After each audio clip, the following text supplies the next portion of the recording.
ആർക്കും പാർത്താൽ കാണരുതായൊരു മൂർത്തിയെ നിയതം കാണാകേണം. തിരുമലറടിയൊരു തിരുമുടിയോടിട തിരുവുടലധികം കാണാകേണം. യുധിഷ്ഠിര, ഇന്ന് നമ്മുടെ ഇടയിലേക്ക് വന്നിരിക്കുന്ന ദേവകീ പുത്രനായ നിങ്ങളുടെ മാതുലനായ ഈ നിൽക്കുന്ന ശ്രീകൃഷ്ണനുണ്ടല്ലോ, അദ്ദേഹം സാക്ഷാൽ ഈശ്വരനാണ്. അഖണ്ഡ സച്ചിദാനന്ദകരമായ ബ്രഹ്മതത്വമാണ്. ശ്രീകൃഷ്ണകാരേണ ഈ ലോകത്തിലേക്ക് അദ്ദേഹം ഇറങ്ങി വന്നിരിക്കുകയാണ്. അങ്ങനെയുള്ള ശ്രീകൃഷ്ണ ഭഗവാനിൽ യഥാർത്ഥ ഭക്തി ഉണ്ടായിക്കഴിഞ്ഞാൽ അയാള് എല്ലാ ദുരിതങ്ങളും നശിച്ച് ജ്ഞാനിയും മുക്തനുമായി തീരും. ഒരിക്കൽ നാരദ മഹർഷി പറയണ്ടായി, അദ്ദേഹം സാവിത്രി ദേവിയെ സന്ദർശിച്ചപ്പോൾ ദേവിയിൽ വേദങ്ങൾ പുരുഷകാരേണ വേറിട്ട് നിൽക്കുന്നത് കണ്ടു. ആ പുരുഷനിൽ വൈഷ്ണവ ചൈതന്യം കാണുകയും ചെയ്തു. അതെന്താന്ന് സംശയമായി.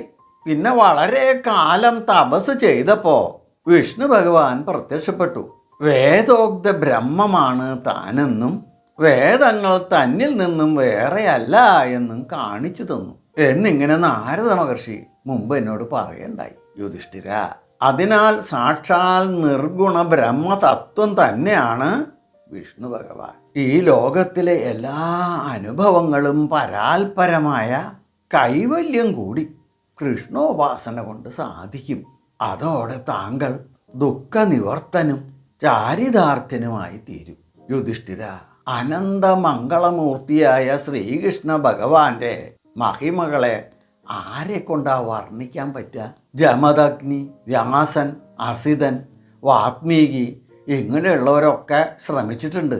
എന്നിട്ട് ഒരു ചെറിയ ഭാഗം മാത്രമേ അവരെ കൊണ്ട് വർണ്ണിക്കാൻ കഴിഞ്ഞിട്ടുള്ളൂ. അങ്ങനെയുള്ള നിസ്സാരനായ ഞാൻ അദ്ദേഹത്തിനെ എങ്ങനെയാ വർണ്ണിക്കുക? ഈ ജഗത്തിൽ സൃഷ്ടിസ്ഥിതി സംഹാരമൂർത്തികളായ ത്രിമൂർത്തികളും ദേവന്മാരും ഋഷികളും ഉപദേവന്മാരും ആദിനാരായണ സ്വരൂപിയായ ആ പരമേശ്വരൻ്റെ സ്വരൂപങ്ങളാണ്. അനന്തമായ ആകാശത്തെയും അതിൽ വായുവിനെയും വായുവിൽ അഗ്നിയും അഗ്നിയിൽ ജലത്തിനെയും ജലത്തിൽ ഭൂമിയെയും സൃഷ്ടിച്ചു നിർത്തുന്നത് ആ പരമേശ്വരനാണ്. ഗുണാത്മനും നാരായണ രൂപിയുമായ ആ സർവേശ്വരൻ്റെ നാഭിയിൽ നിന്ന് തേജോമയമായ താമരയും അതിൽ നിന്ന് ബ്രഹ്മദേവനും ഉത്ഭവിച്ചു. ദക്ഷൻ തുടങ്ങിയിട്ടുള്ളവരൊക്കെ ആ ബ്രഹ്മദേവന്റെ മാനസപുത്രന്മാരാണ്. ദക്ഷന് 13 പുത്രിമാരുണ്ടായി. അവരെ മരീചി പുത്രനായ കശ്യപന് വിവാഹം കഴിച്ചു കൊടുത്തു. അവരിൽ അതിഥിയുടെ പുത്രന്മാരാണ് ദേവന്മാർ. അതുപോലെ അനേക വർഗങ്ങൾ പിന്നീട് ഉണ്ടായി. മറ്റു ജീവവർഗങ്ങളെയും പദാർത്ഥങ്ങളെയും എല്ലാം ബ്രഹ്മദേവൻ തൻ്റെ സങ്കല്പ ശക്തി കൊണ്ട് സൃഷ്ടിച്ചു. അതെല്ലാം ശ്രീനാരായണന്റെ അചിന്ത്യങ്ങളും അപ്രമേയങ്ങളുമായ മഹിമകളാണ്. അപ്രകാരമുള്ള ശ്രീനാരായണന്റെ അവതാരമാണ് നിങ്ങളുടെ മാതുലനായ ഈ നിൽക്കുന്ന ശ്രീകൃഷ്ണൻ. ശ്രീകൃഷ്ണൻ സാധാരണ മനുഷ്യനല്ല, സർവജ്ഞനും സർവശക്തനുമായ ശ്രീനാരായണന്റെ അവതാരം തന്നെയാണ്. ഈ ശ്രീകൃഷ്ണനെ ഭക്തിയോടുകൂടി സേവിക്കുകയും ഉപാസിക്കുകയും ചെയ്യുന്നത് കൊണ്ട് തന്നെ ഒരാളുടെ എല്ലാ ദുരിതങ്ങളും നശിക്കും. മരീചി, ആത്രി, പുലഹൻ, പുലസ്ത്യൻ, വസിഷ്ഠൻ, ദക്ഷൻ ഇവരൊക്കെ ബ്രഹ്മദേവന്റെ മാനസപുത്രന്മാരാണ്.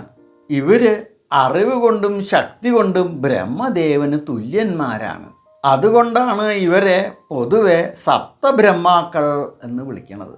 ഇവരിൽ നിന്നും ആണ് പിന്നീട് പ്രജാപതിയും ദേവവർഗങ്ങളും ഉണ്ടായത്. പൂർവാദി 4 ദിക്കുകളിലും പ്രത്യേകമുള്ള സപ്തഋഷികൾ, അഷ്ടവസുക്കൾ, ഏകാദശ രുദ്രന്മാർ, 12 ആദിത്യന്മാർ, അങ്ങനെയുള്ള എല്ലാ വർഗങ്ങളും ദേവന്മാരുടെയും ഉപദേവന്മാരുടെയും സമുദായങ്ങളും മുൻ പറയപ്പെട്ട ബ്രഹ്മാക്കളുടെ വംശപരമ്പരയിൽ കൂടി ഉണ്ടായവരാണ്. പിന്നീട് ഇവരുടെ എല്ലാം വംശവൃദ്ധി സ്വഭാവത്തെ വിസ്തരിച്ച് യുധിഷ്ഠിരന് പറഞ്ഞു കൊടുക്കുകയുണ്ടായി.